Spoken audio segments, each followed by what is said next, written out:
ಬಲಗೊಂಡು ಬಕುತಿಯೊಳಂಬಿಕಾ ಸುತ ವಿಘ್ನರಾಜನ ಪಿರಿದು ಸಂಸ್ತುತಿಸಿ ಅಂಬುನಿಧಿಯಾತ್ಮಜಗೆ ಕೈ ಮುಗಿದು ಅಂಬುಜಾತನ ವಾಣಿಯ ಪಾರಾಂಬುಜಗೆ ಕೊಡ ಮಾಡುತ್ತವಲ್ಲಿ ಬೆನಿ ಕಥಾಮೃತವ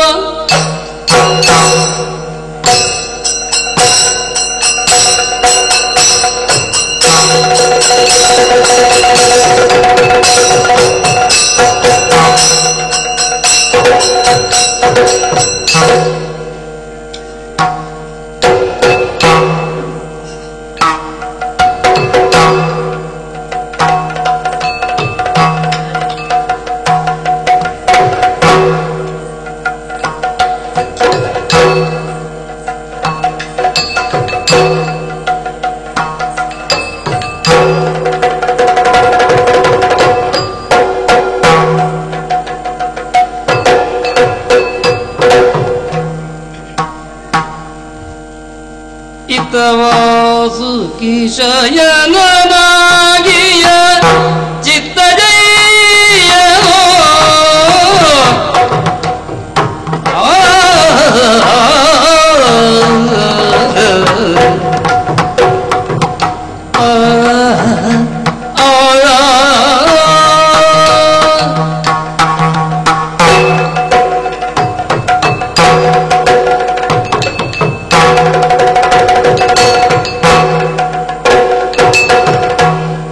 ವಾಸು ಕಿಶಯನಾಗಿಯ ಚಿತ್ತಜಯನು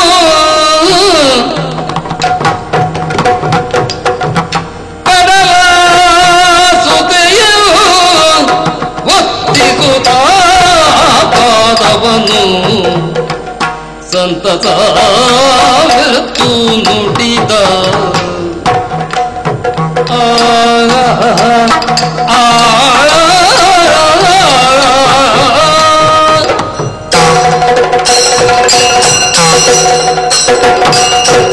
ಲಕ್ಷ್ಮೀ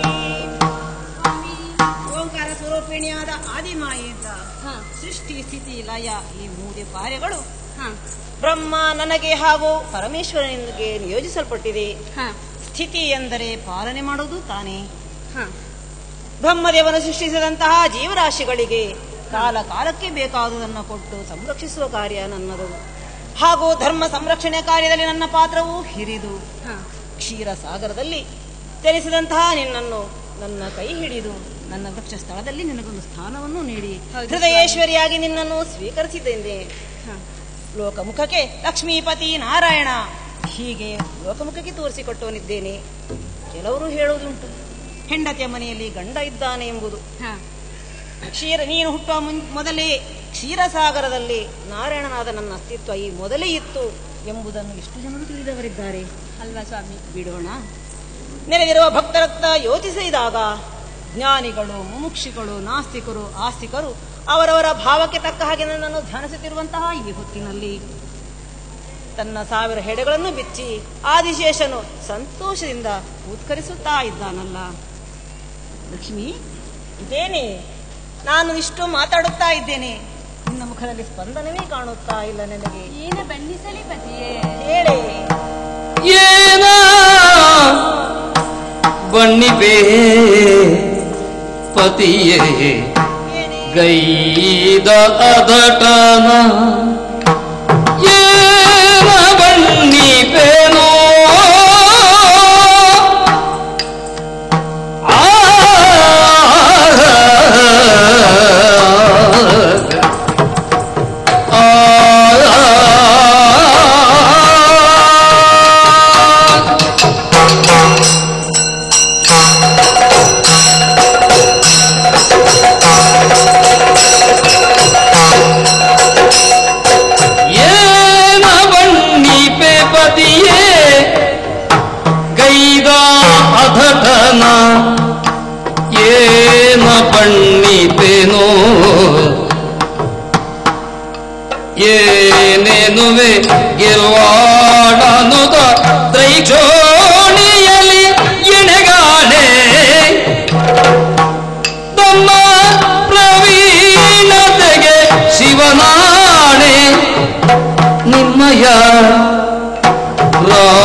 ರಾಣಿಯಾಗಿಯ ನಾನೇ ಧನ್ಯಳು. ಪ್ರವೀಣತೆಗೆ ದಿವ ನಾನೇ ನಿಮ್ಮಯ ರಾಣಿಯಾಗಿಯ ನಾನೇ ಧನ್ಯಳು.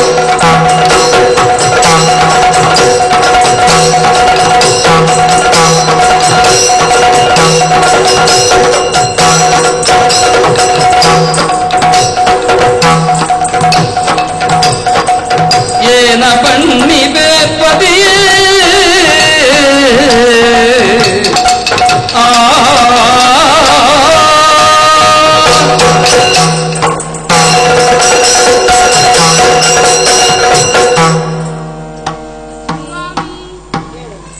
ದಿನವೊಂದಕ್ಕೆ ಎಷ್ಟು ಬಾರಿ ನಮಸ್ಕರಿಸಬೇಕೆಂಬುವ ಲೆಕ್ಕಾಚಾರವೇ ನನಗಿಲ್ಲ. ಸಮುದ್ರ ಮಥನ ಕಾಲದಲ್ಲಿ ಹುಟ್ಟಿ ಬಂದಂತಹ ನನಗೆ ಬ್ರಹ್ಮದೇವನು ವರಮಾಲಿಕೆಯನ್ನಿಟ್ಟು ನಿನಗೆ ಯಾರು ಬೇಕೋ ಅವರನ್ನು ವರಿಸಿಕೋ ಎಂದಾಗ ಎಲ್ಲರೂ ಗಲ್ಲದ ಮೇಲೆ ಕೈ ಇಚ್ಚಿ ಕುಳಿತಿದ್ದುಕೊಂಡಂತಹ ಸಂದರ್ಭದಲ್ಲಿ ನಿಮ್ಮನ್ನು ನೋಡಿ ಹೂಮಾಲೆಯನ್ನು ಹಾಕಿದೆ. ಆಗ ನನ್ನ ಪತ್ನಿಯಾಗಿ ನಾನು ಸ್ವೀಕರಿಸಿಕೊಂಡೆ. ಹೌದು ಸ್ವಾಮಿ. ಆಗ ನೀವು ಕೇಳಿದಿರಿ, ಲಕ್ಷ್ಮಿ ನಿನಗೆ ಏನು ಬೇಕು ಎಂದು. ಆಗ ನಾನು ಹೇಳಿದೆ, ನನಗೆ ಈ ಅಶಾಂತ ವಾತಾವರಣ ಬೇಡ, ಪ್ರಶಾಂತ ವಾತಾವರಣ ಬೇಕೆಂದಾಗ ನೀವು ನಿಮ್ಮ ಹೃದಯದ ಬಾಗಿಲನ್ನು ತೆರೆದು ನಿಮ್ಮ ವಕ್ಷಸ್ಥಳದಲ್ಲಿ ನನಗೆ ಸ್ಥಾನವನ್ನು ಕೊಟ್ಟಿದ್ದೀರಿ. ಆಗ ನಾನು ನಿಮ್ಮವಳಾದ ಸ್ವಾಮಿ. ನನ್ನ ಭಾವನೆ ಯೋಚನೆ ಎಲ್ಲವೂ ನಿಮ್ಮದೇ ಸ್ವಾಮಿ. ಪ್ರಪಂಚದಲ್ಲಿರುವ ಎಲ್ಲಾ ಹೆಣ್ಣು ಮಕ್ಕಳು ತನಗೆ ದೇವರಂತಹ ಗಂಡ ಸಿಗಲಿ ಎಂದು ಕೇಳುತ್ತಾರಂತೆ. ಆದರೆ ನನಗೆ ಆಗಲ್ಲ ಸ್ವಾಮಿ. ದೇವರಂತಹ ನಾನು ನಿನಗೆ ಪತಿಯಾಗಿ ದೊರಕಿದ್ದೇನೆ. ಓ ಕುಂದ ಕುಟ್ಮಲದ ದನ, ಇದೇನು ಪ್ರತ್ಯೇಕವಾ? ಹಾಗಲ್ಲ ಸ್ವಾಮಿ. ಮತ್ತೆ ನಗುವಿರಲಿ ವೈಮನಸ್ಸಿರಲಿ ಎಲ್ಲವನ್ನೂ ಆ ನಗುವಿನಲ್ಲಿ ಅರ್ಥವನ್ನು ಕಂಡುಕೊಂಡಿದ್ದೀರಿ. ಸಹಜ. ನಿಮ್ಮ ಸಾಹಸ ಕಥೆಗಳು ಒಂದೇ ಎರಡೆ ಹಲವು ದುಷ್ಟ ರಾಕ್ಷಸರನ್ನು ನಾನಾ ಅವತಾರದ ಮೂಲಕ ಸಂಹರಿಸಿದಿರಿ. ನಿಮ್ಮನ್ನು ಪತಿಯಾಗಿ ಪಡೆದಂತಹ ನಾನೇ ಧನ್ಯ ಸ್ವಾಮಿ. ನಿಮ್ಮ ಸಾಹಸ ಕಥೆಗಳನ್ನು ಹೇಳುತ್ತಾ ಹೋದರೆ ನನಗೆ ಪದಗಳೇ ಸಿಗುತ್ತಿಲ್ಲ ಸ್ವಾಮಿ. ಏನೆಂದು ಬಣ್ಣಿಸಲಿ ನಿಮ್ಮನ್ನ. ಲಕ್ಷ್ಮಿ, ನೀನು ಹೊಗಳುತ್ತಿ ನನಗೆ ಕೇಳುವುದಕ್ಕೆ ಚಂದವೂ ಆಗ್ತದೆ. ಗಂಡ ಹೆಂಡತಿಯನ್ನು ಹೊಗಳುವುದು, ಹೆಂಡತಿ ಗಂಡನನ್ನು ಹೊಗಳುವುದು. ಹೌದು, ಕೇಳುವುದಕ್ಕೆ ಹೇಳುವುದಕ್ಕೆ ಎಲ್ಲವೂ ಚಂದವೇ. ಆದರೆ ಕೆಲವರಿಗೆ ಇದು ಆಗುವುದಿಲ್ಲ. ಮತ್ಸರ ಪಡುವವರು ಈ ವೈಕುಂಠದಲ್ಲೂ ಇದ್ದಾರೆ. ನೋಡೋಣ ಏನಾಗುತ್ತದೆ.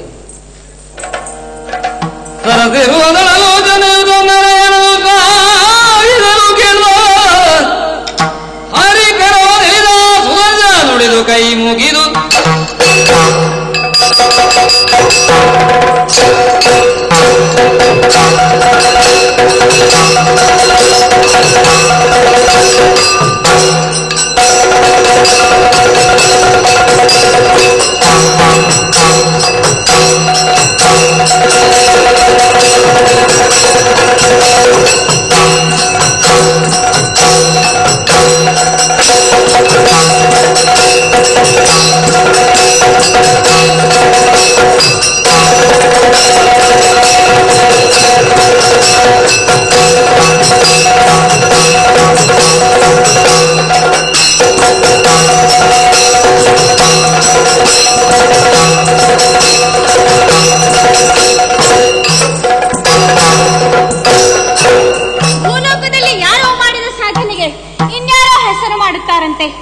ಆದರೆ ವೈಕುಂಠದಲ್ಲಿಯೂ ಹಾಗಾಗುತ್ತದೆಯೇ? ಅದು ಸುದರ್ಶನನಾದ ನನಗೆ ಗಂಡ ಹೆಂಡತಿ ಆಗಿನಿಂದ ಏನೋ ಮಾತನಾಡ್ತಾ ಇದ್ದಾರೆ. ಕೇಳಿಸಿಕೊಂಡು ಮೇಲೆ ಕುಳಿತುಕೊಳ್ಳಲಾಗಲಿಲ್ಲ ನನಗೆ. ಹಾಗಾಗಿ ಕೆಳಗಿಳಿದು ಬಂದಿದ್ದೇನೆ. ಇರಲಿ, ಏನೇ ಆಗ್ಲಿ, ಲಕ್ಷ್ಮೀದೇವಿಗೆ ಒಂದು ಸ್ವಲ್ಪ ಮಾತನಾಡ್ತೇನಂತೆ. ಲಕ್ಷ್ಮೀದೇವಿ, ವಂದಿಸಿಕೊಂಡಿದ್ದೇನೆ. ಜೊತೆಯಲ್ಲಿ ನಾರಾಯಣನಿಗೂ ನಮಸ್ಕಾರ. ಸುದರ್ಶನ, ಅದೇ ನನಗೆ ಮೊದಲು ನಮಸ್ಕಾರ. ನಾನು ಹೆದರಿ ಹೋದೆ. ಅಮ್ಮ, ಲಕ್ಷ್ಮೀ ಮನೆ ನಾರಾಯಣ ಎನ್ನುತ್ತಾರೆ, ನಾರಾಯಣ ಲಕ್ಷ್ಮಿ ಎನ್ನುವುದುಂಟೆ. ಹಾಗಾಗಿ ನಿಮಗೆ ಮೊದಲು ನಮಸ್ಕಾರ. ಆನಂತರ ಇವನಿಗೆ. ನನಗೆ ಮೊದಲಿಲ್ವಾ? ನಿಮಗೆ ಮೊದಲಿಲ್ಲ. ನನ್ನ ಮಾತು ಲಕ್ಷ್ಮೀ ದೇವಿಯಲ್ಲಿ, ಹಾಗಾಗಿ ಲಕ್ಷ್ಮೀ ದೇವಿಗೆ ಮೊದಲು ನಮಸ್ಕಾರ. ಅದೇನು ಹಾಗೆ? ಯಾವಾಗಲೂ ಇಲ್ಲದ ಇವತ್ತೇನು ವಿಶೇಷ? ಅದು ನೀವು ಮಾಡಿದ್ದು. ನಾವು ಕರೆಸಿದೇವ ಸುದರ್ಶನ. ನೀವು ಕರೆಸಿದ್ದಲ್ಲ, ನೀವು ಇಬ್ಬರು ಗಂಡ ಹೆಂಡತಿ ಕುಡಿಕೊಂಡು ಏಕಾಂತದಲ್ಲಿ ಮಾತನಾಡುತ್ತಾ ಇದ್ದೀರಲ್ಲ, ಅದನ್ನು ಕೇಳಿಸಿಕೊಂಡು ನನಗೆ ಮೇಲೆ ಕುಳಿತುಕೊಳ್ಳಲಾಗಲಿಲ್ಲ. ಹಾಗೆ ಕೆಳಗಿಳಿದು ಬಂದೆ. ಸುದರ್ಶನ, ಈ ಗಂಡ ಹೆಂಡತಿ ನಾವಿಬ್ಬರು ಮಾತನಾಡುವಾಗ ನೀನೆಂತದ್ದು ಕದ್ದು ಕೇಳುವುದು? ಈ ಕದ್ದಾಲಿಕೆ ಎನ್ನುವುದು ಒಳ್ಳೆಯ ಲಕ್ಷಣ ಅಲ್ಲ. ಓಹೋ, ಗಂಡ ಹೆಂಡತಿ ಮಾತನಾಡುವಾಗ ಮನೆಯಲ್ಲಿ ಯಾರ್ಯಾರಿದ್ದಾರೆ ಎಂದು ಗಮನಿಸಿ ಮಾತನಾಡಬೇಕು, ಒಟ್ಟಾರೆ ಮಾತನಾಡುದಿಲ್ಲ. ಬಾಯ್ಲಿ ಲಕ್ಷ್ಮೀದೇವಿ ನಾನು ದೇವರ ಅಂತ ಹೇಳಿದ್ದಾರೆ. ದೇವರ ಹಾಗೆ ಕುಳಿತುಕೊಳ್ಬೇಕು, ಎದ್ದು ಬಂದಂತಾಗುತ್ತೆ. ಅಮ್ಮ ನಾಲಿಸಬೇಕಮ್ಮ. ಏನು ದರ್ಶನ ತಾಯೇ ಎನ್ನರಿಕೆಯುಂದ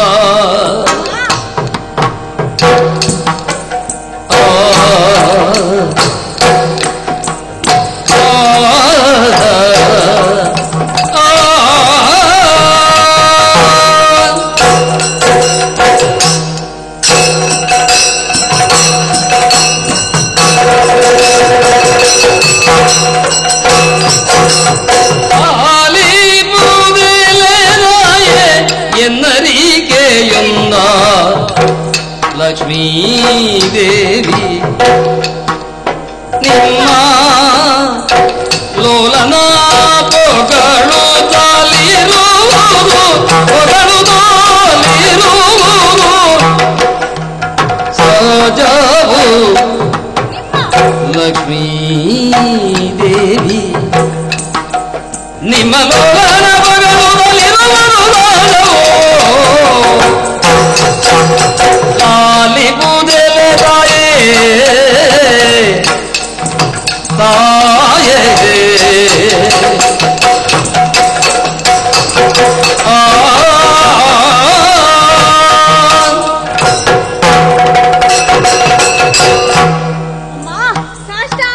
ನಮಸ್ಕಾರ. ಏನು ಸುದರ್ಶನ, ಏನು ಯೋಗ್ಯತೆ, ಏನು ಯೋಗ್ಯತೆ? ಪ್ರಪಂಚದಲ್ಲಿ ಲಕ್ಷ್ಮೀದೇವಿಯನ್ನು ಆರಾಧನೆ ಮಾಡಿದವರು ಯಾರಾದರೂ ಇದ್ದಾರೆಯೇ? ಇಲ್ಲ. ಭಾಗ್ಯದ ಲಕ್ಷ್ಮಿ ಬಾರಮ್ಮ ಎಂದು ಹೇಳಿ ಹಾಡಿ ಹೊಗಳುತ್ತಾರೆ. ಲೋಕದಲ್ಲಿ ದೇವರಂತಿದ್ದರೆ ಅದು ದೇವರನ್ನೇ ಗಂಡನನ್ನಾಗಿ ಪಡೆದಂತಹ ನೀವು ಮಾತ್ರ. ಹಾಗಿರುವಾಗ ನೀವೇ ತಪ್ಪು ನಡೆದರೆ ಅದಕ್ಕೇನು ಪ್ರಾಯಶ್ಚಿತ? ಅಂತಹ ತಪ್ಪು ನಾನೇನು ಮಾಡಿದ್ದೇನೆ? ಈಗಷ್ಟೇ ಹೊಗಳಿದ್ರಲ್ಲ ನಿಮ್ಮ ಗಂಡನನ್ನು, ಹಾಗೆ ಮಾಡಿದ್ದಾರೆ ಹೀಗೆ ಮಾಡಿದ್ದಾರೆ ಅಂತ ಹೇಳಿ. ಹೌದು, ನನ್ನ ಗಂಡನನ್ನೇ ಹೊಗಳಿದ್ದು. ಅಲ್ಲ, ಇದ್ದದನ್ನೇ ಇದ್ದ ಹಾಗೆ ಹೊಗಳಿದ್ರೆ ಸರಿಯಪ್ಪ. ಏನೆಲ್ಲ ಸೇರಿಸಿ ಮಾತನಾಡಿ ಸಿಟ್ಟು ಬರುವುದಿಲ್ಲ. ಅಂತದ್ದು ನಾನೇನು ಹೇಳಿದೆ? ಎಲ್ಲ ಸರಿ, ಹಾಗೆಯೂ ಮಾಡಿದ್ದಾನೆ ಹೀಗೆಯೂ ಮಾಡಿದ್ದಾನೆ. ಆದ್ರೆ ಕೊನೆಗೊಂದು ಹೇಳಿದಿರಲ್ಲ, ರಕ್ಕಸರನ್ನು ಕೊಂದಿದ್ದಾನೆ ಅಂತ ಹೇಳಿ. ಹೌದು, ನನ್ನ ಗಂಡನೇ ರಕ್ಕಸನನ್ನು. ನಿಮ್ಮ ಗಂಡನ? ಹೌದು, ನನ್ನ ಗಂಡನ ರಕ್ಕಸರನ್ನು ಕೊಂದ. ತಾಯಿ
ಸರ್ವಕ್ಕೂ ಕಾರಣ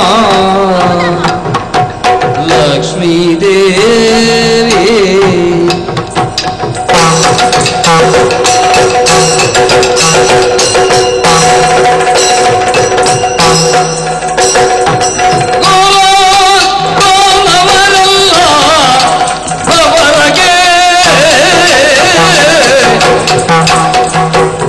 ಬಂದರೆ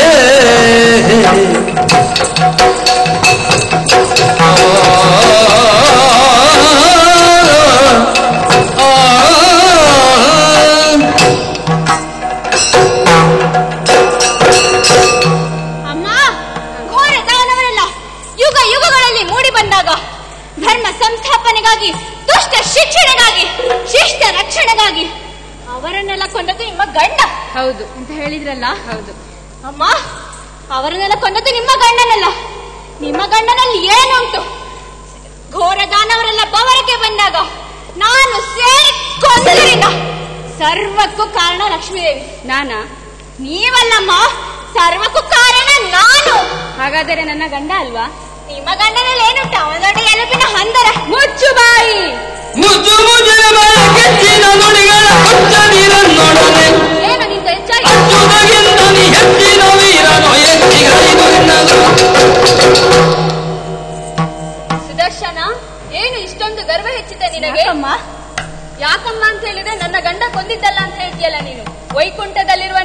ಮದಾಂಧನಾಗಿ ವರ್ತಿಸುತ್ತಿರುವಯ್ಯ. ಗಂಡ ಹೆಂಡತಿ ನಾವಿಬ್ಬರು ಲೋಕಾಭಿರಾಮವಾಗಿ ಮಾತನಾಡ್ತಾ ಇದ್ದೆವು. ಇಷ್ಟು ದಿವಸ ನೀನು ನಮ್ಮೊಳಗಿರವನೆಂದೇ ನಾವು ಎಣಿಸಿದ್ವಿ.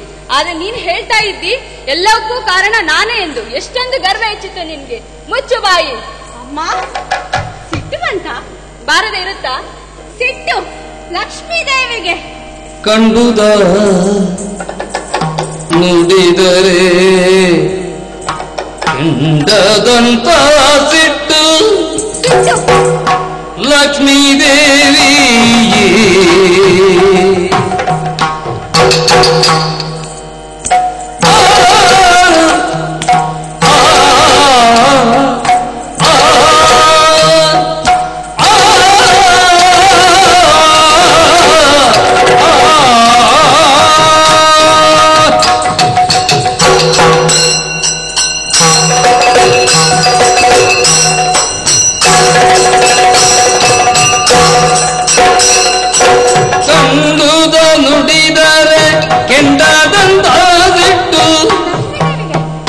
ಲಕ್ಷ್ಮೀದೇವಿಯೇ ನಿಮ್ಮ ಗಂಡ ನಾನಿಲ್ಲದಿದ್ದರೆ ದಂಡ ದಂಡ ದಂಡ ಖಂಡಿತ ಲಕ್ಷ್ಮೀದೇವಿ.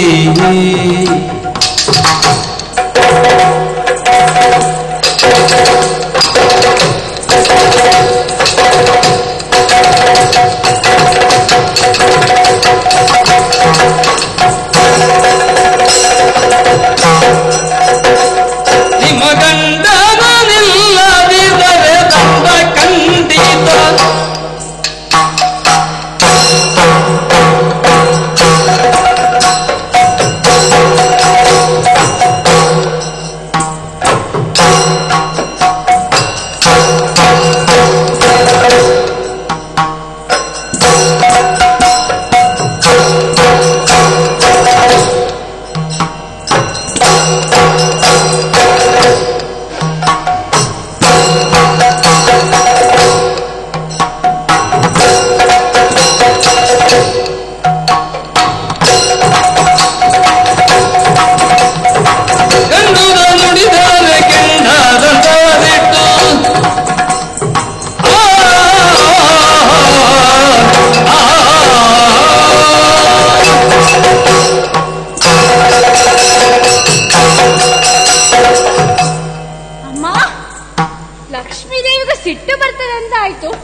ಲಕ್ಷ್ಮೀದೇವಿಗೆ ಸಿಟ್ಟು ಬಂದದ್ದು ನೋಡಿದ್ ನಾನು ಇದೇ ಮೊದಲು. ಅಮ್ಮ, ಇದ್ದುದನ್ನಿದ್ದ ಹಾಗೆ ಹೇಳಿದರೆ ಸಿಟ್ಟು ಬರೋದು ಸಹಜ. ಇಲ್ಲದನ್ನು ಸೇರಿಸಿ ಹೇಳಿದ್ದು. ಏನು? ಲೋಕದಲ್ಲಿ ಒಂದು ಮಾತುಂಟು, ಕಂಡುದು ನೋಡಿದರೆ ಕೆಂಡದಂತಹ ಸಿಟ್ಟು ಎಂದು. ಅದು ಲಕ್ಷ್ಮೀದೇವಿಗೂ ಅನ್ವಯಿಸುತ್ತದೆ ಎಂದಾಯ್ತು. ಇರಲಿ ಬಿಡಿ, ಇದ್ದುದನ್ನಿದ್ದ ಹಾಗೆ ಹೇಳಿದರೆ ಸಿಟ್ಟು ಬರುದಿಲ್ವೇ? ಅಲ್ವೇ? ಸಿಟ್ಟು ಬರೋ ಸಹಜ ಅಲ್ವೇ? ನೀನ್ ಇಲ್ಲದನ್ನು ಸೇರಿಸಿ ಹೇಳಿದ್ದು. ಏನಿಲ್ಲದನ್ನು ಸೇರಿಸಿ ಹೇಳಿದ್ದು? ಒಂದು ಮಾತು ಹೇಳ ಅಮ್ಮ. ನಿಮ್ಮ ಗಂಡ ಇದ್ದಾನಲ್ಲ, ನಿನ್ನ ಗಂಡ ಅಲ್ಲಿ ಕುತ್ಕೊಂಡು, ಅವನು ನಾನಿಲ್ಲದಿದ್ರೆ ಬರೀ ದಂಡ. ದಂಡ ನೀನು, ನನ್ನ ಗಂಡ ಉದ್ದಂಡ. ನಿಮ್ಮ ಗಂಡ ದಂಡ ಪಿಂಡ. ಮಾತಿಗೆ ಮಾತು ಬೆಳೆಸುತ್ತೀಯ. ಸರಿ ಸರಿ ಸರಿ ಸರಿ. ರಮಣನು ಮತ್ಸ್ಯವರ ಕೂರ್ಮ ನರಸಿಂಹ ವಟುರೂಪವ, ನರಸಿಂಹ ವಟುರೂಪವ ಧರಿಸಿದವನನ್ನು ತರಿದಾಗ ನೀನೆಲ್ಲಿ ಮರೆಯೊಳಗಿದ್ದೆ ಬೇಳು.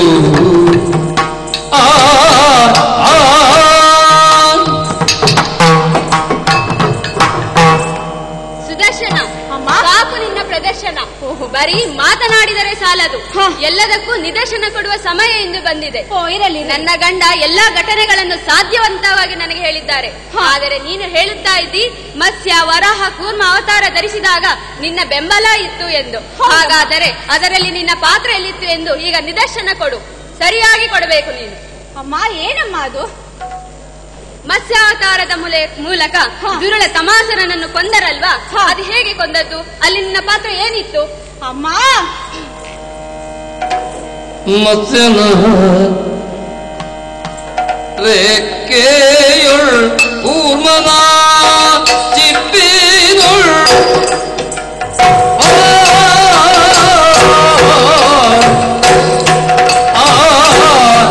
ಆ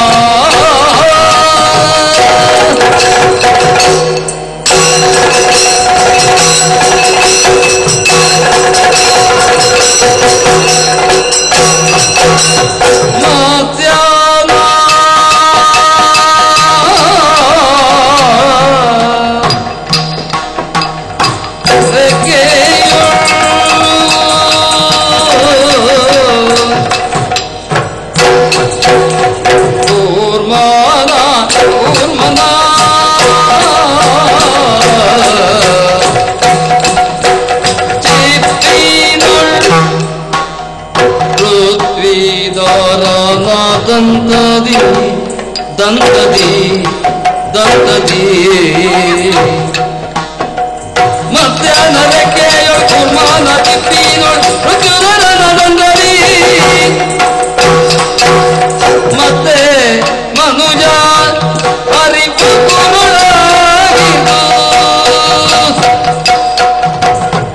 ನಾನಿದ್ದೆ ಸಹಾಯವ ನಾನಿದ್ದೆ ಸಹಾಯವ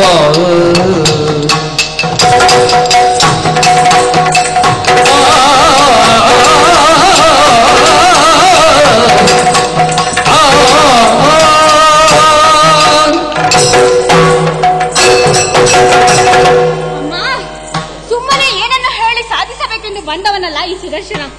ನೀವು ಕೇಳಿದ್ರಲ್ಲ ಮತ್ಸ್ಯನಾಗಿ ತಮಾಸುರನನ್ನು ಕೊಂದಾಗ ನಾನು ಎಲ್ಲಿದ್ದೆ ಅಂತ. ಹೌದು, ನಿಮ್ಮ ಸ್ವಾಮಿ ಮತ್ಸ್ಯನೇನು ಬಾಯಲ್ಲಿ ಕಚ್ಚಿಕೊಂಡ್ರ? ಅಲ್ಲ, ಮತ್ತೆ ಹೇಗೆ? ಈಜು ರೆಕ್ಕೆಯಿಂದ. ಅದೇ ಆ ರೆಕ್ಕೆ ಇತ್ತಲ್ಲ? ಹೌದು, ಇತ್ತು. ಆ ರೆಕ್ಕೆ ಏನು? ಏನು ರೆಕ್ಕೆ? ನಾನು ಕೂರ್ಮಾವತಾರದ ಮೂಲಕ ಮಂದರ ಪರ್ವತವನ್ನು ಎತ್ತಿದರಲ್ಲ, ಆಗ ನೀನೆಲ್ಲಿದ್ದೆ? ಮಂದರಾದ್ರೇನವ್ರು ಹೇಗೆ ಎತ್ತಿದ್ದು? ಕೂರ್ಮಾವತಾರದ ಮೂಲಕ. ಕೂರ್ಮಾವತಾರ ತಾಳಿದಾಗ ಅವರಿಗೊಂದು ಚಿಪ್ ಅಂತ ಇತ್ತಲ್ವಾ? ಹೌದು, ಇತ್ತು. ಆ ಚಿಪ್ಪು ಏನು? ಏನು ಆ ಚಿಪ್ಪು? ನಾನು. ಸರಿ, ಎರಡು ಆಯ್ತಲ್ಲ, ಹೋಗ್ಲಿ. ವರಾಹದ ಮೂಲಕ ಹಿರಣ್ಯಾಕ್ಷನನ್ನು ಕೊಂದ್ರಲ್ಲ, ಆಗ ನಿನ್ನ ಪಾತ್ರ ಏನಲ್ಲಿ? ವರಾಹ ಅದೇ ಹಂದಿಯಾಗಿದೆ. ಹಂದಿಯಲ್ಲ ಅದು, ವರಾಹ. ಅದೇ ಹಂದಿಯೋ ವರಾಹವೋ ಏನೋ ಒಂದು.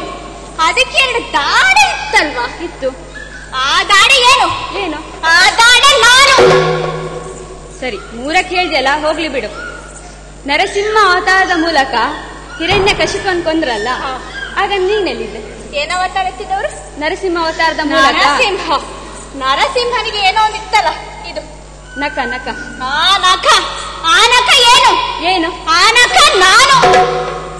ಸರಿ, ಎಲ್ಲದಕ್ಕೂ ಇವನು ನಾನೇ ಅಂತ ಹೇಳ್ತಾನಲ್ಲ, ಈಗ ನಾನ್ ಕೆಲ ಪ್ರಶ್ನೆಯಲ್ಲಿ ಇವನ್ ಪಾತ್ರ ಎಲ್ಲಿತ್ತಂತ ನೋಡ್ಬೇಕು. ಒಟ್ಟು ರೂಪ ಧರಿಸಿ ಬಾಲವಾಮನನಾಗಿ ಬಲಿಯನ್ನು ಪಾತಾಳಕ್ಕೆ ತಳ್ಳಿದ್ರಲ್ಲ, ಆಗ ನೀನೆಲ್ಲಿದ್ದೆ? ಅದೇ ಬ್ರಾಹ್ಮಣ ಮಾಣಿಯಾಗಿ. ಹೌದು. ಅವನಿಗೊಂದು ಕಾಲಿತ್ತು. ಕಾಲಿನಲ್ಲಿ ಏನಿತ್ತು? ಕಾಲಿನಲ್ಲಿ ಪಾದ ಇತ್ತು. ಪಾದ? ಆ ಪಾದ ಏನು? ಆ ಪಾದ ನಾನು. ನೋಡು ಸುದರ್ಶನ, ಇಷ್ಟು ಹೇಳಿದ ಮಾತ್ರಕ್ಕೆ ಎಲ್ಲ ನೀನೇ ಮಾಡಿದ್ಯ ಅಂತ ನಾನು ಒಪ್ಲಿಕ್ಕೆ ಸಾಧ್ಯ ಇಲ್ಲ. ಪ್ರತ್ಯಕ್ಷ ಸಾಕ್ಷಿ ಅವರಿದ್ದಾರಲ್ಲ, ಅವರಲ್ಲಿ ಒಂದ್ ಮಾತು ಕೇಳ್ಬೇಕು. ಸ್ವಾಮಿ ಕೇಳಿ ಸರ್ವಮುದಿ ನುಡಿಯೋ ನಿನ್ನಂತ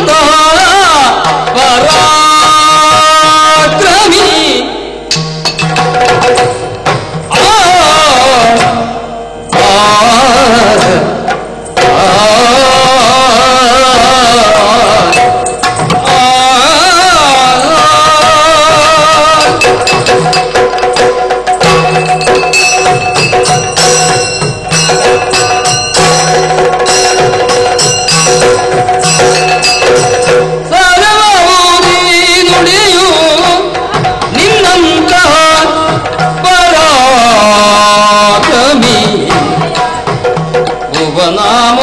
ಭುವನಾಮೂರರೊಳಿಯರೆ ಸುರ ಅಸುರರೊಳು ಬದುಕಿದೆ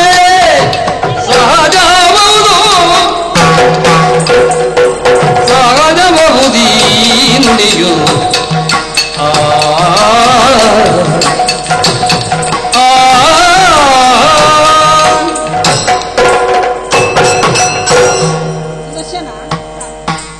ಇಷ್ಟವರೆಗೆ ನೀನು ಹೇಳಿದ ಎಲ್ಲಾ ಮಾತುಗಳು ಸಹಜವಾದದ್ದು. ಲಕ್ಷ್ಮಿ, ನೀನೊಬ್ಬರನ್ನು ಸಣ್ಣದು ಮಾಡಿ ಮಾತಾಡುವಾಗ ಸ್ವಲ್ಪ ಯೋಚನೆ ಮಾಡಬೇಕು. ಈಗ ಸಣ್ಣದಾದದ್ದು ಯಾರು? ಅವನಲ್ಲ, ನೀನು. ಅದೇ ಹೇಳು ನಿನ್ನ ಹೆಂಡತಿಗೆ ಸ್ವಲ್ಪ. ನೀನು ಸ್ವಲ್ಪ ಸುಮ್ಮನೆ. ಸುದರ್ಶನ, ಅವಳು ನಿನ್ನೆ ಮೊನ್ನೆ ಬಂದವಳು. ಅವಳಿಗೇನು ಗೊತ್ತು? ಅದೇ ಏನು ಗೊತ್ತು ಅವಳಿಗೆ? ನಿನ್ನ ಒಡನಾಟ ಎಷ್ಟು ವರ್ಷಗಳೆಂದು ಆದಿಕಾಲದ್ದು ಅಲ್ವಾ? ಅವಳಿಗೆ ಅದು ಗೊತ್ತುಂಟಾ? ಅಲ್ವಾ? ನಿನ್ನಂತಹ ಪರಾಕ್ರಮಿ, ನಿನ್ನಂತಹ ವಿಕ್ರಮಿ ಭುವನ ಮೂರರೊಳಗೆ ಯಾರು ಇದ್ದಾರೆ? ನಾನು ನಡೆಸಿದಂತಹ ಹಲವು ಅವತಾರಗಳು, ಅದರಲ್ಲಿ ನಿನ್ನ ಪಾತ್ರ, ನೀನು ನನಗೆ ಮಾಡಿದಂತಹ ಒಂದು ಸಹಾಯ ಅಪರಿಮಿತವಾದುದು. ಹೇಳು ಸ್ವಲ್ಪ ನಿನ್ನ ಹೆಂಡತಿಗೆ ಇನ್ನೊಂದು ಸ್ವಲ್ಪ. ಸುಮ್ಮನಿರು ಮರೆಯ, ಮೈ ಮೇಲೆ ಯಾಕೆ ಕೇಳಿಸ್ಕೊಳ್ಳೋದು? ಅವ್ರು ಹೇಳ್ತಿದ್ದಾರಲ್ಲ. ಸುದರ್ಶನ, ಮತ್ಸ್ಯಾವತಾರನಾಗಿ ನಾನು ತಮಾಸುರನನ್ನು ಕೊಂದಾಗ ನೀನು ನನ್ನ ರೆಕ್ಕೆ. ಅದೇ ರೆಕ್ಕೆ ಅಲ್ವಾ? ಲಕ್ಷ್ಮಿ, ಅವನು ನನ್ನ ರೆಕ್ಕೆ. ಇದನ್ನು ಒಪ್ಪಿಕೊಳ್ಳಲಿಕ್ಕೆ ನಿಮಗೇನು ಸುದರ್ಶನ ಮತ್ತೆ ಕೂರ್ಮನಾಗಿ ಮಂದರ ಪರ್ವತವನ್ನು ಎತ್ತಿದಾಗ ನೀನು ಚಿಪ್ಪಾಗಿದ್ದೆ. ಚಿಪ್ಪು ಅಲ್ವೇ? ಲಕ್ಷ್ಮಿ, ಅವನನ್ನು ಚಿಪ್ಪು, ಅದನ್ನು ನೀನು ಒಪ್ಪು. ನಿನ್ನದಾಗಿದೆ ದೊಡ್ಡ ತಪ್ಪು. ಸುದರ್ಶನ, ಹಿರಣ್ಯಕಶಿಪುವನ್ನು ಕೊಂದಾಗ ನೀನೇನಾಗಿದ್ದೆ? ಹಿರಣ್ಯಕಶಿಪುವನ್ನು ಕೊಂದಾಗ ನಖ ಅಲ್ವೇ? ಅವನು ನಖ, ನನ್ನ ಸಖ. ತಿರುಗಿಸಿ ನಿನ್ನ ಮುಖ. ಸುದರ್ಶನ, ಹೀಗೆ ನಾನು ಹಲವು ಅವತಾರಗಳನ್ನು ಎತ್ತಿದಾಗ ನೀನು ನನಗೆ ಬಹಳ ಸಹಕಾರವನ್ನು ಮಾಡಿದ್ದೆ. ಮರೆತು ಬಿಡು ಅವಳ ಮಾತನ್ನು. ಕೇಳಿಕೊಳ್ತೇನೆ. ಅವಳಿಗೆ ಏನು ಗೊತ್ತಿಲ್ಲ, ಏನೋ ಗೊತ್ತಿಲ್ಲದ ಎರಡು ಮಾತು ಹೇಳಿದವಳು. ಅದನ್ನು ನೀನು ಮನಸ್ಸಿಗೆ ಕೊಟ್ಟುಕೊಳ್ಳಬೇಡ. ನಾನು ಇನ್ನು ಮುಂದೆ ಸಹ ನಾನು ಏನು ಕಾರ್ಯಕ್ರಮ ನಡೆಸಿದಾಗ ನೀನು ಬಂದು ನನಗೆ ಸಹಕಾರವನ್ನಿತ್ತು, ನನಗೆ ಸಹಾಯವನ್ನು ಕೊಡಬೇಕು. ಅದೇ, ಇನ್ನು ಮುಂದೆ ನಾನು ನಿನ್ನ ಜೊತೆಗಿರ್ಲಿಕ್ಕೆ ಸಾಧ್ಯ ಇಲ್ಲ. ನಿನ್ನಿಂದ ಆಗುವುದಿಲ್ಲ ಅಂದಾಗ ಸರಿ. ಇಷ್ಟೆಲ್ಲ ಅವಮಾನ ಆದ ಮೇಲೆ ಸಹ ನಾನು ನಿನ್ನ ಜೊತೆ ಇರ್ಬೇಕಾ? ಅದು ಖಂಡಿತ ಸಾಧ್ಯವಿಲ್ಲ.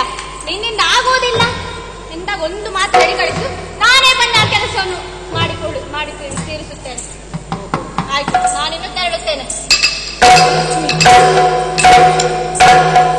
ನಾನೇನು ಹೋದ ಮೇಲೆ ಮಾಡಬೇಡಿ. ಇಲ್ಲ,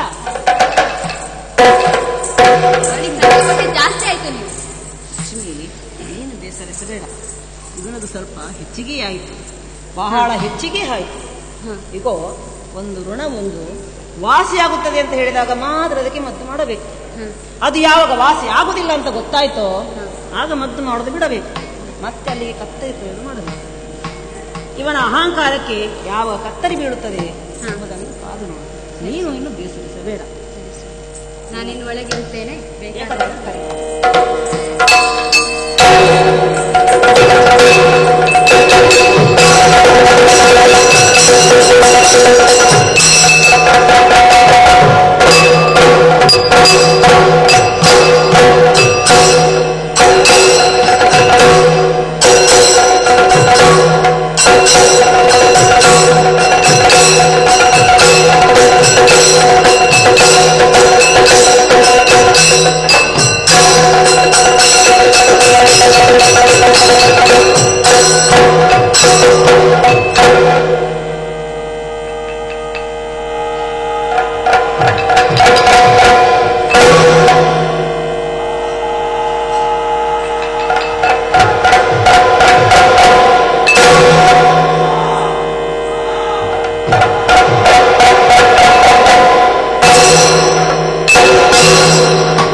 ದೇಶದ ದೊರೆಯಾಗಿ ರಾರಾಜಿಸುತ್ತಾ ಇದ್ದೇನೆ.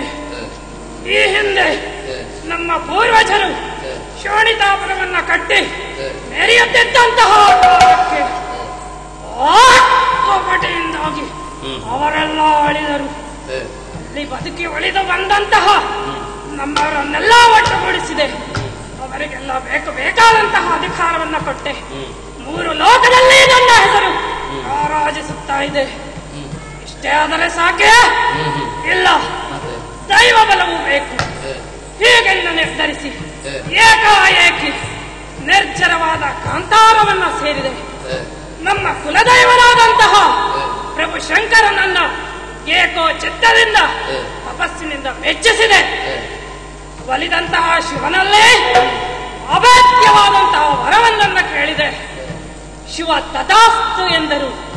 ಜೊತೆಗೆ ಕೇವಲ ನಿರ್ಜೀವ ಆಯುಧವೊಂದು ಅಸ್ತಿತ್ವವನ್ನ ತಳೆದು ಯುದ್ಧ ರಂಗದಲ್ಲೇ ನಿನಗೆ ಎದುರಾದರೆ ನಿನಗೆ ಮರಣ, ಇಲ್ಲವಾದರೇನೇನೋ ಜಾಯನೇ ಸರಿಯಿಂದ.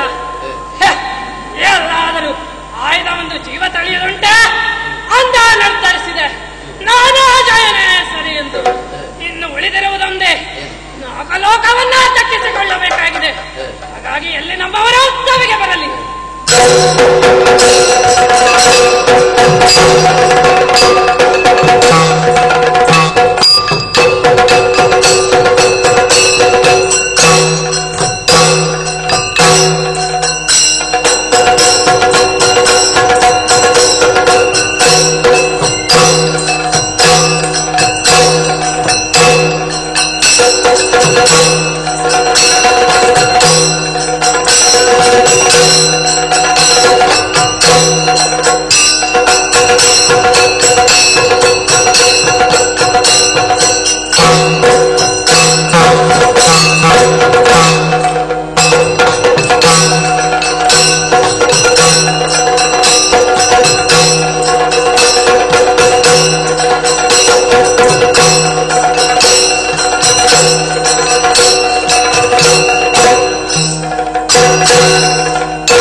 ಅಮರಾವತಿಗೆ ಯಾರೆಂದು ಕೇಳಬಲ್ಲಿರಿ? ಹಾಗೆಂದು ಕೇಳಬಹುದು. ಅನೇಕವಿದೆ, ಯಾರಲ್ಲಿ ಬರುತ್ತಿರುವುದು?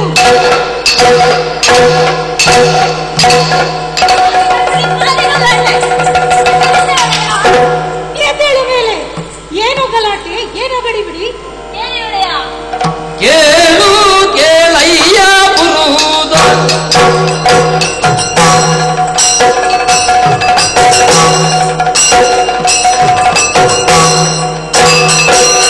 ಕೇಳು ಕೇಳಯ್ಯ ಪುರುದ ನಾನೆಂಬ ಮಾತ ಕೇಳು ಕೇಳಯ್ಯ ಪುರುದ ಕೂಡಲೇ ನಾಜಾಲದೊಡೈದಿ ಮಾಲಯ ಕೀಗಲ ತಾಳಿಯ ಕೈಗಳು ಕೇಳು ಕೇಳಯ್ಯ ಪುರುದ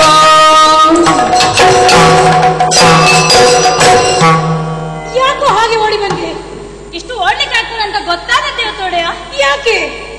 ಎಲ್ಲಿಗೆ ವೈರುಗಳ ದಾಳಿಯಾಗಿದೆ ಒಡೆಯ. ವೈರುಗಳ ದಾಳಿಯ? ವೈರುಗಳ ದಾಳಿ. ಹಾಗಲ್ಲವೋ, ವೈರಿಗಳ ದಾಳಿಯಾಗಿದೆ. ಅದೇ ಒಡೆಯ. ಯಾರಂತೆ? ಇದು ಮಾತ್ರ ಹೊಸತ್ತೆ ಒಡೆಯ. ಯಾರಂತೆ ವಿಚಾರಿಸಿದೆಯೇನು? ಹೌದು ಒಡೆಯ, ಲೋಹದೀಪುರದವರಂತೆ. ಅಲ್ಲಿ ಯಾರಂತೆ? ಅಲ್ಲಿ ಸತ್ರೆ ಪ್ರಸವ ವೇದನೆ. ಹಾಗೆಂದರೆ ಅಲ್ಲಿ ಸತ್ತರೆ ಪ್ರಸವ ವೇದನೆ. ಹಾಗೊಂದು ಹೆಸರುಂಟೇನು? ಅವ ರಕ್ಕಸ ಒಡೆಯ. ಓ, ಲೋಹವತಿ ಪಟ್ಟಣದ ಶತ್ರು ಪ್ರಸೂದನ ಇರಬೇಕು. ಹೌದು ಒಡೆಯ. ಏನಂತೆ ಅವನಿಗೆ? ಅದು ಮಾತ್ರ ಹಳತ್ತೆ. ಏಕೆ? ಪಟ್ಟ ಬಿಟ್ಟು ಕೊಡ್ಬೇಕಂತೆ. ಇಲ್ಲದಿದ್ದರೆ ಪೆಟ್ಟಿಗೆ ಬರಬೇಕಂತೆ. ಅಷ್ಟು ಹೇಳುವಾಗ ನೀನು ಸುಮ್ಮನಿದ್ದೇನು? ನಾನು ಸುಮ್ಮನಿರ್ಲಿಕ್ಕೆ ನಾನು ಯಾರು? ಅವರು ಕೊಟ್ಟದ್ದೇ ಕೊಟ್ಟದ್ದು, ನಾನು ಹೊಡೆದದ್ದೇ ಹೊಡೆದದ್ದು. ಅವರು ಕೊಟ್ಟದ್ದೇ ಕೊಟ್ಟದ್ದು, ನಾನು ಹೊಡೆದದ್ದೇ ಹೊಡೆದದ್ದು. ಅವರು ಸಾಕು ಸಾಕು ಸಾಕು. ಅವರು ಕೊಟ್ಟದ್ದೇನು? ಅವರು ಕೊಟ್ಟದ್ದು ಪೆಟ್ಟು ಒಡೆಯ. ನೀನು ಹೊಡೆದದ್ದೇನು? ಬೊಬ್ಬೆ ಒಡೆಯ. ಲೋಹವತಿ ಪಟ್ಟಣದ ಶತ್ರು ಪ್ರಸೋದನೆಂಬ ದಾನವ ನಮ್ಮಿ ಅಮರಾವತಿಗೆ ದಾಳಿ ಇಟ್ಟಿದ್ದಾರಂತೆ. ಆತನನ್ನು ರಣರಂಗದಲ್ಲಿ ಎದುರಿಸಬೇಕಾಗಿದೆ. ಎಲ್ಲಿ ನಮ್ಮವರು ಇದ್ದವರಲ್ಲಿ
ಶತ್ರು ಪ್ರಚೋದನೆಂಬ ದಾನವ ನಮ್ಮಿ ನಾಗಲೋಕಕ್ಕೆ ದಾಳಿ ಇಟ್ಟಿದ್ದಾರಂತೆ. ಅವನನ್ನು ಶಿಕ್ಷಿಸಬೇಕಾಗಿದೆ. ಹಾಗಾಗಿ ರಣರಂಗದತ್ತ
ಓಡಿಸುತ್ತಿದ್ದೀಯಲ್ಲ, ಯಾರು ನೀನು?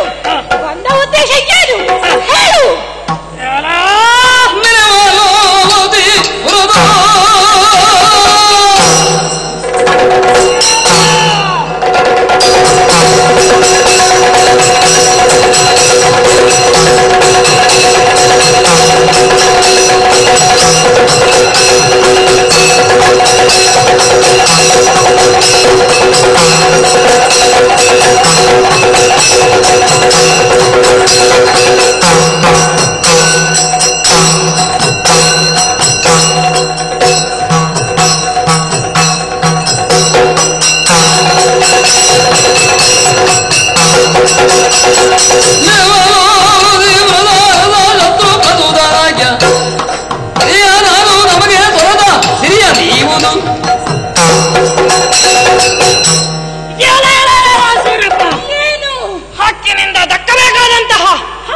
ಸ್ವರ್ಗಲೋಕವನ್ನು ದಕ್ಕಿಸಿಕೊಳ್ಳಲು ಬಂದವ ಲೋಹೋತಿ ಪಟ್ಟಣದ ಶತ್ರು ಪ್ರಸೋದನನು ನಾನು. ಒಳ್ಳೆಯ ಮಾತಿನಲ್ಲಿ ಸ್ವರ್ಗವನ್ನ ಬಿಟ್ಟು ಕೊಡು, ಇಲ್ಲದಿದ್ದರೆ ನೋಡೋಣ ಬಾ ಮುಂದೆ.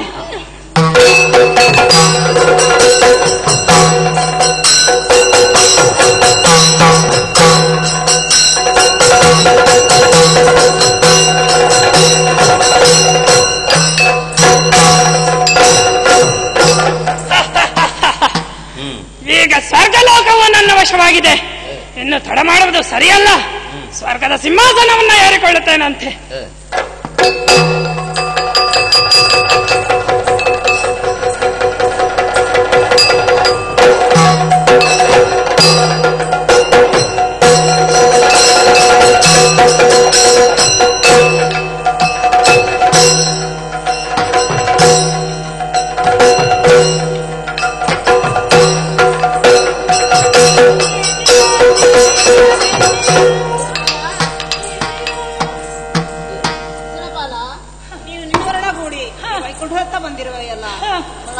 ವದನರಾಗಿದ್ದೀರಿ, ಯಾರಿಂದ ಏನು ಕಷ್ಟ ಬಂದದಾಗಿತ್ತು ಎಲ್ಲವನ್ನೂ ಹೇಳಯ್ಯ. ಲಕ್ಷ್ಮೀ ಲೋಲ ದೇವತೆಗಳ ಪಾಲಿಸಲಿದ ವನಮಾಲ ಊಳ ಶತ್ರು ಪ್ರಚೋದನನು ಆ ಬಾಳ ನೇತ್ರನ ವರದ ಬಲದಿ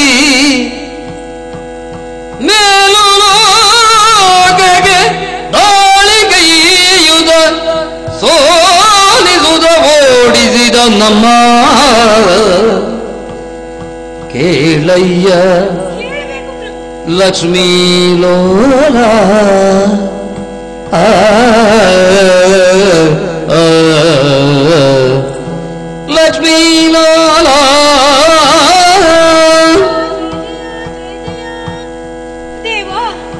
ಲೋಹವತಿ ಪಟ್ಟಣವಂತೆ ಶತ್ರು ಪ್ರಸೂದನಂತೆ ಹರನಿಂದ ವರಬಲವನ್ನು ಪಡೆದು ನಮ್ಮಿ ನಾಗಲೋಕಕ್ಕೆ ದಾಳಿಯನ್ನಿಟ್ಟು ನಮ್ಮವರನ್ನೆಲ್ಲ ಸೋಲಿಸಿದ್ದಾನೆ.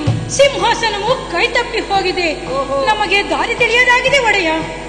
ದೇವ, ಶತ್ರುಗಳನ್ನು ಸಂಹರಿಸಿ ನಮ್ಮನ್ನು ರಕ್ಷಿಸಬೇಕು ದೇವ, ರಕ್ಷಿಸಬೇಕು. ಸುರಪಾಲ, ಶತ್ರು ಪ್ರಸೂದನದಿಂದ ನಿನಗೆ ಕಷ್ಟ ಒದಗಿದೆ. ಹೌದು.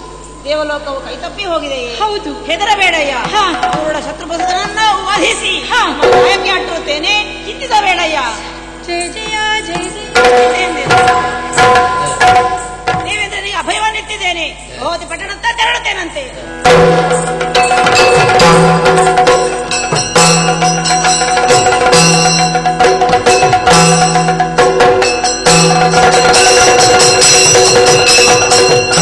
ಸುರಪತಿಗೆ ತಾನೊಲಿದು ಧೈರ್ಯ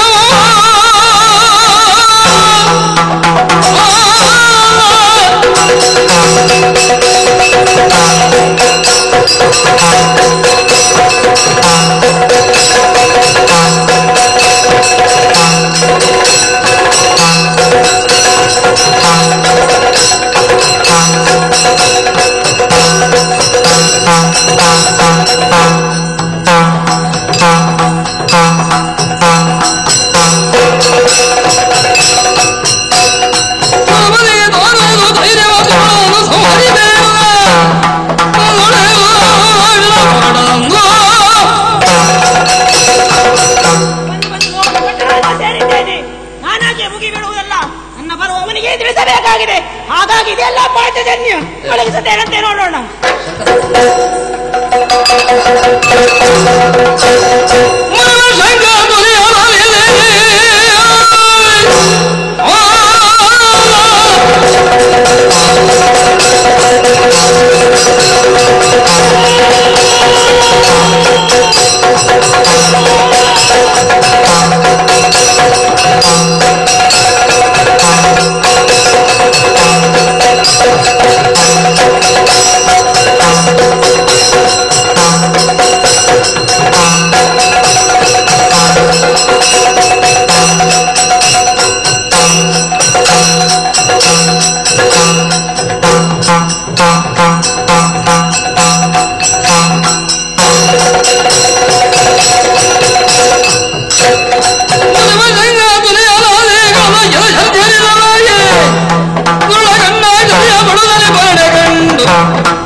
ಇದೇನು ಆಶ್ಚರ್ಯ! ವಿರಮಿಸುತ್ತಿರುವಂತಹ ಈ ವೇಳೆಯಲ್ಲಿ ಕರ್ಣಭೇದಗಳು, ಕರ್ಣದ್ವಯಗಳು ವೇದಿಸುವಂತಹ ಶಬ್ದವು ಕೇಳಿ ಬರ್ತಾ ಇದೆ. ಯಾರಿರ್ಬಹುದು? ಹೋಗಿ ನೋಡ್ತೇನಂತೆ, ಹೋಗಿ ನೋಡ್ತೇನೆ.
ಶರವಂದರಲ್ಲಿ ಹರಣ ಮಾಡುವೆ.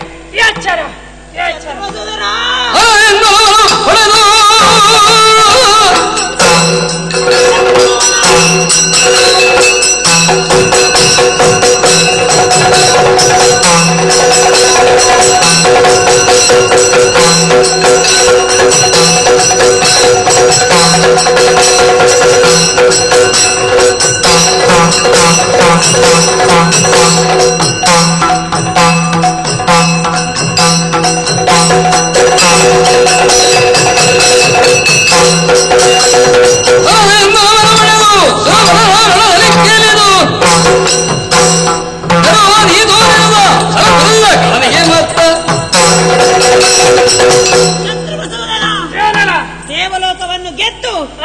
ದೇವೇಂದ್ರ ನಾನು ಸೋತೆ ಎಂಬುದ ಮಾತ್ರಕ್ಕೆ ನೀನೆ ಹೋಗಿದ್ದೆ ಧೈರ್ಯದಿಂದ ಬೀಗ ಬೇಡ. ದೇವೇಂದ್ರನ ಸೋಲು ಎನ್ನುವಂತದ್ದು 3 ಮೂರ್ತಿಗಳ ಮನೆಯ ಬಾಗಿಲನ್ನು ತಟ್ಟುತ್ತದೆ ಎಂಬುದನ್ನು ನೀನು ಮರೆತಂತಿವೆ. ಇದು ಅವನಿಗೆ ಸಹಾಯಕನಾಗಿ ನಾನೇ ಎರಡಕ್ಕೆ ಇಳಿದವರಿದ್ದೇನೆ.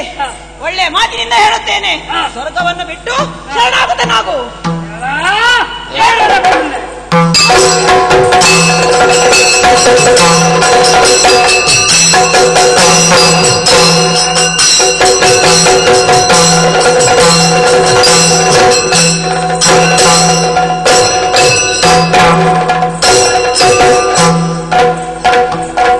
ದುರದಿ ಸೋಲನು ನಟಿಸಿ ಹರಿಪುರವರವ ಸೇರಿ ಸುದರ್ಶನನ ಇರವರಿವೆ ಎನ್ನೆನುದ ಕಪಡದಿ ಮರುಗಿ ಬಿರುದುಯಿರೋ ಏನ ಮಾಡಲಿನ ಶಕ್ತಿಹೀನನಾದನು ಖಳನ ಕೋಣ ತರಿಯದೆ ಕೋದೆ ನಿಂದು ಮಾನವೆಲ್ಲವೂ ಪರಮೇಶ್ವರವಿತ್ತು ಆನಿಯ ಗೈದನು ಜಗಕ್ಕೆ ಮಾನವೆಲ್ಲವೂ ಪರಮೇಶ್ವರವಿತ್ತು ಆನಿಯ ಗೈದನು ಜಗಕ್ಕೆ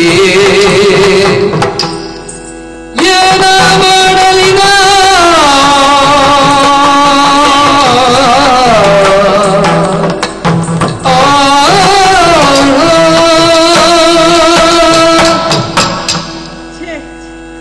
ಏನ ಮಾಡಲಿ, ಮಾನವೆಲ್ಲವೂ ಹೋಯಿತು. ಶತ್ರುವಸದಿಂದ ನನ್ನ ಪಾಲಿಗೆ ಸೋಲು ಪ್ರಾಪ್ತವಾಯಿತಲ್ಲ. ಪಕ್ಷದಲ್ಲೇ ಕಾದಾಟವಿದ್ದರೆ ಪಕ್ಷ ಗೆಲ್ಲುವುದಾದರೂ ಹೇಗೆ? ನನ್ನವರೇ ನನಗೆ ಕೈ ಕೊಟ್ಟು ಬಿಟ್ಟರಲ್ಲ. ದೇವೇಂದ್ರನಿಗೆ ಸ್ವರ್ಗವನ್ನು ಮರಳಿಸುತ್ತೇನೆಂದು ಅಭಯವನಿತ್ತು. ಛೇ, ನಾಚಿಕೆ ಪಟ್ಟುಕೊಳ್ಳುವಂತಾಗಿದೆ. ಆಹಾರ ಒಂದೊಂದು ಕೆಲಸ ಮಾಡುತ್ತಾನೆ, ಕೇಳಿದವರಿಗೆಲ್ಲ ವರವ ಕೊಟ್ಟು ಬಿಡುವುದು. ಅವನು ಕೊಟ್ಟುದರಿಂದ ನನಗಾಯ್ತಲ್ಲ ನಷ್ಟ, ಬಂದುದಗಿತ್ತಲ್ಲ ಕಷ್ಟ. ಹರ ಯಾರಿದ್ದಾರೆ ನನಗೆ? ಛೇ, ಯಾರಿದ್ದಾರೆ ನನಗೆ? ಸೋಲವಾಯ್ತಲ್ಲ.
ಸುದರ್ಶನನಿದ್ದು ಹೀಗಾಯ್ತಲ್ಲ ಅಂತ ಹೇಳ್ಬೋದು ಜನ ಎಲ್ಲ. ನಿನ್ಯಾಕೆ ಚಿಂತೆ ಮಾಡ್ತಾ ಇದ್ದೀಯ? ನಾನಿದ್ದೇನೆ, ಬಿಡ ಚಿಂತೆಯನ್ನು, ಕೊಡು ಅಪ್ಪಣೆ. ನನ್ನ ಕೈ ಒಳ್ಳೆದಿಲ್ಲ ಮನೆ, ಸೋತದಲ್ಲವ. ನೀನೇನು ಬಾರಿ ಒಳ್ಳೆಯವನಂತ ಆಶೀರ್ವಾದ ಕೇಳುದಲ್ಲ, ನಾನು ಮನೆಯ ಯಜಮಾನನಾದ ನೀನು ಆಶೀರ್ವಾದ ಮಾಡ್ಲಿ ಅಂತ ಹೇಳ್ತಾ ಇರೋದಷ್ಟೇ. ಆಗಲಿ, ಹೋಗಿ ಬಾ, ನಿನಗೆ ಶುಭವಾಗಲಿ. ಮನೆಯಿಂದ ಅಪ್ಪಣೆಯನ್ನು ಪಡೆದಕ್ಕಾಗಿದೆ, ಇನ್ನು ತಡ ಮಾಡುವುದು ಸರಿಯಲ್ಲ. ರಣನಗರ ತಟ್ಟೆ ಹೇಳುತ್ತೇನಂತೆ.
ಚತ್ರಪಸುರನಲ್ಲಿ ನಿನಗೇನು ಹಾಗೆತನ ಹೇಳು ಬೇಗ.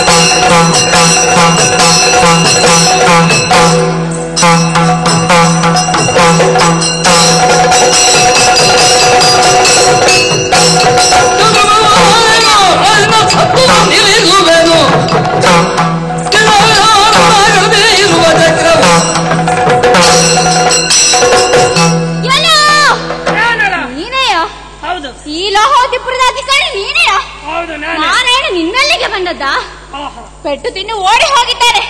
ನನ್ನನ್ನು ಯಾರಂತ ಕೇಳ್ತಾ ಇದೆಯಲ್ಲ? ಅವನ ಕೈಯೊಳಗೆ ಸದಾ ತಿರುಗುತ್ತಿದ್ದಂತಹ ಸುದರ್ಶನ. ಅವನಲ್ಲೇನುಂಟು? ಅವನು ಬರೆಯಲು ಹಂದರ. ನನ್ನನ್ನು ನೋಡು, ಮೈಯೆಲ್ಲ ಚಕ್ರ. ನಿನ್ನನ್ನು ಕಚ್ಚ ಕಟ್ಟೆಗೆ ಕತ್ತರಿಸಿಯನು. ನೋಡೋಣ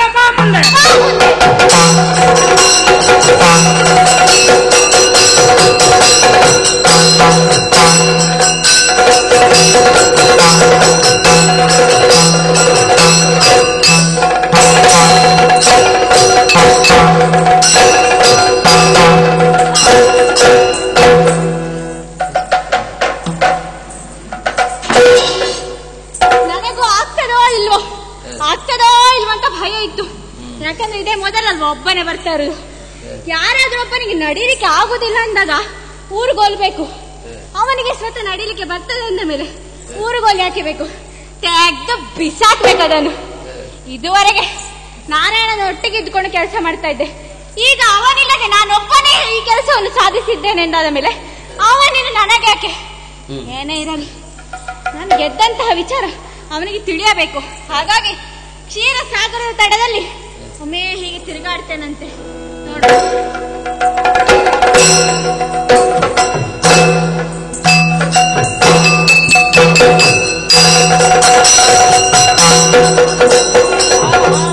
ವೀರವ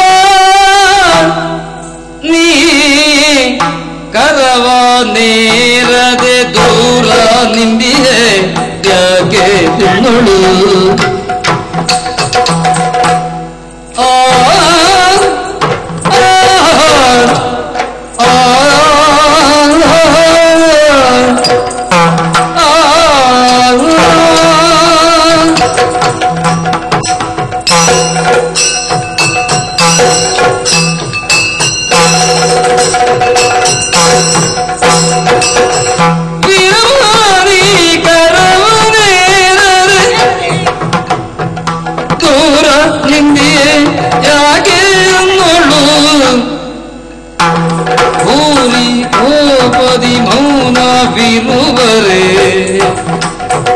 ಕಾರಣವ ನಾನರಿಯೇ ಊರಿ ಗುರಿ ಮೌನವೆನು ಬರಗಾರಣವ ನಾನರಿಯೇ ವೀರವಾದಿ ತೆರವನೆರಡೆ ದೂರ ನಿಂದಿಯ ಯಾಕೆ ಎನ್ನೋಳು.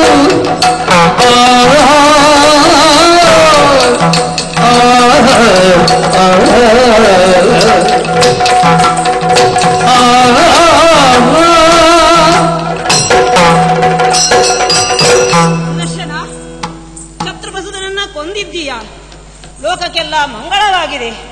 ದೇವತೆಗಳು ಸಂತೃಪ್ತಿಗೊಂಡಿದ್ದಾರೆ. ಅಷ್ಟಾದರೂ ನೀನಾತಯ್ಯ ಮೌನವಾಗಿದ್ದಿ. ಬಳಿಗೆ ಬಾರಯ್ಯ.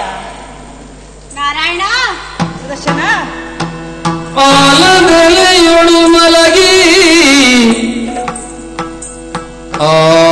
ಆಲದೆಲೆಯೊಳು ಮಲಗಿ ತೇರು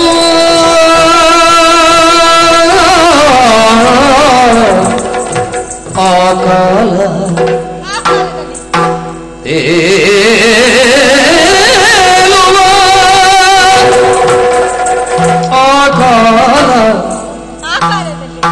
ಮಧು ಕೈಹಿಟ ಬರು ಜನಿಸುತ್ತ ನಾಳಿಕೋದ್ಭವನನ್ನು ಬಿಡಿದೆ ಆ ನಾಳಿಕೋಪವನು ಹೇಳಿದೆ ಹಲ ಕೆಲವು ಕಾಲ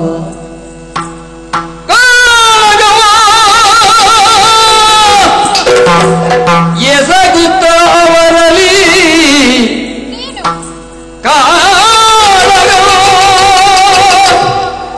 ಎಸಗುತ್ತ ಅವರಲ್ಲಿ ಸೋಲು ನಿನ್ನಯ ಪಾಲಿಗೆ ಸೋಲು ನಿನ್ನಯ ಪಾಲಿಗೆಡದಲು ಮೇಲೆ ಎನ್ನನು ಕಳುಹೆ ಮೇಲೆ ಎನ್ನನು ಕಳುಹೆ ನಾನವರನ್ನು ತರಿದಿಯೇನೋ ನಾ ಅವರನ್ನು ತರಿದಿಯೇನೋ ಆಲದೆಲೆಯೊಳು ಮಲಗಿ ಏರುವ ಕಾಲ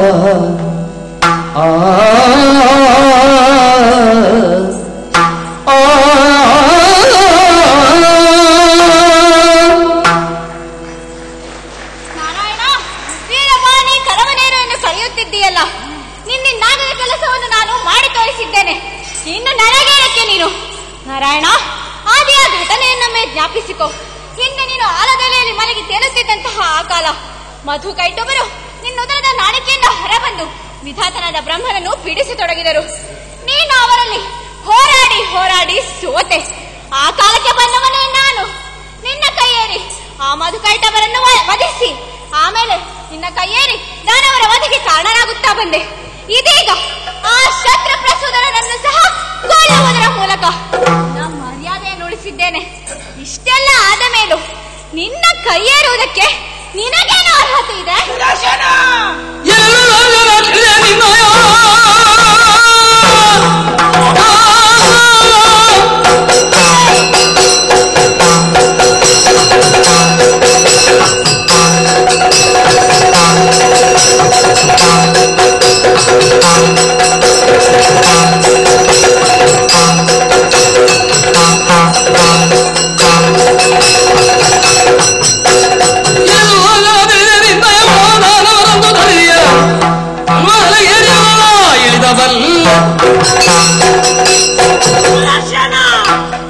ನನ್ನ ಕರದಲ್ಲಿ ಸ್ಥಾನ ದೊರಕಿದ ಮಾತ್ರದಿಂದಲೇ ಇಷ್ಟು ಗರ್ವಿತನಾಗಿ ಹೋದೆಯ? ನೀನು ಏನು, ಸುದರ್ಶನ ಅಂದರೆ ಏನು ಎಂಬುದನ್ನು ನಾನು ಲೋಕಮುಖಕ್ಕೆ ತೋರಿಸಿಕೊಟ್ಟವನು ನಾನು. ಇಷ್ಟಾಗಿಯೂ ನಿನ್ನನ್ನು ವೀರನೆಂದು ನಾನು ಒಪ್ಪಿಕೊಂಡಿದ್ದೇನೆ. ನಿನ್ನ ವ್ಯಕ್ತಿತ್ವವನ್ನು ನಾನು ತಿಳಿದುಕೊಂಡಿದ್ದೇನೆ. ನೀನು ಪರಾಕ್ರಮಿ ಎಂದು ನಾನು ಒಪ್ಪಿಕೊಂಡಿದ್ದೇನೆ.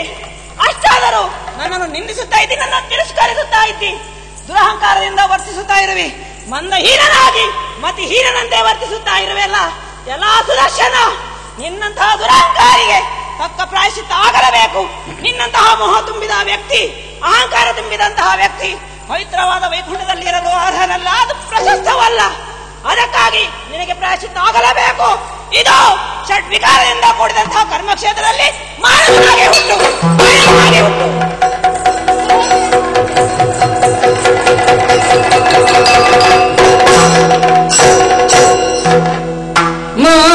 ಜನಕನ ನುಡಿಯ ಕೇಳು ಸುದರ್ಶನಗೆ ಸುಜ್ಞಾನ ಮೂಡಲು ಕರವ ಜೋಡಿಸಿ ಶರಣ ರಕ್ಷಕ ಮೋಕ್ಷದಾಯಕ ಮನ್ನಿಸು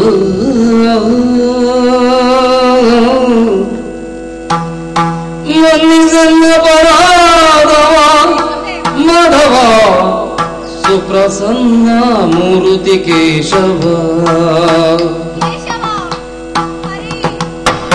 ಎನ್ನೋಳೆದಗೆ ವೇದ ನಿನ್ನೊಡಿಲ್ಲವು ವಾದ ಎನ್ನೋಳೆದಗೆ ವೇದ ನಿನ್ನೊಡಿಲ್ಲವು ವಾದ ಮುನ್ನ ನಂಬಿದೆ ಪಾದ ಇನ್ನು ಅಂದುಕಮೋದ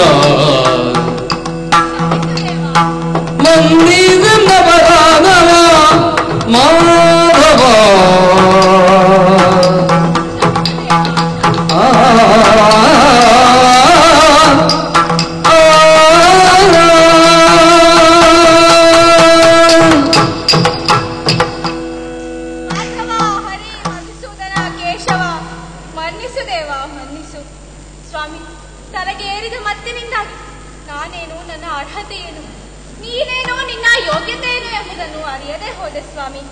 ಸ್ವಾಮಿ, ದರ್ಪವೇರಿದವರಿಗೆ ಈ ವೈಕುಂಠದಲ್ಲಿ ಇರಲು ಜಾಗವಿಲ್ಲವೆಂದು ಮರ್ತ್ಯಕ್ಕೆ ತಳ್ಳಿದೆಯಾ ಸ್ವಾಮಿ? ಸ್ವಾಮಿ, ತಾಯಿಯಾದವಳು ತಪ್ಪು ಮಾಡಿದಾಗ ಮಗಳನ್ನು ಕ್ಷಮಿಸಿ ತಿದ್ದಿ ಬುದ್ಧಿ ಹೇಳುವಂತೆ ನೀನು ನನ್ನನ್ನು ರಕ್ಷಿಸುವುದಕ್ಕೋಸ್ಕರವೇ ಶಿಕ್ಷಿಸಿದೆ ಅಲ್ಲವೇ ದೇವ? ಕ್ಷಮಿಸು ದೇವ, ನನ್ನ ಅಹಂಕಾರದಿಂದ ತಪ್ಪಾಯಿತು.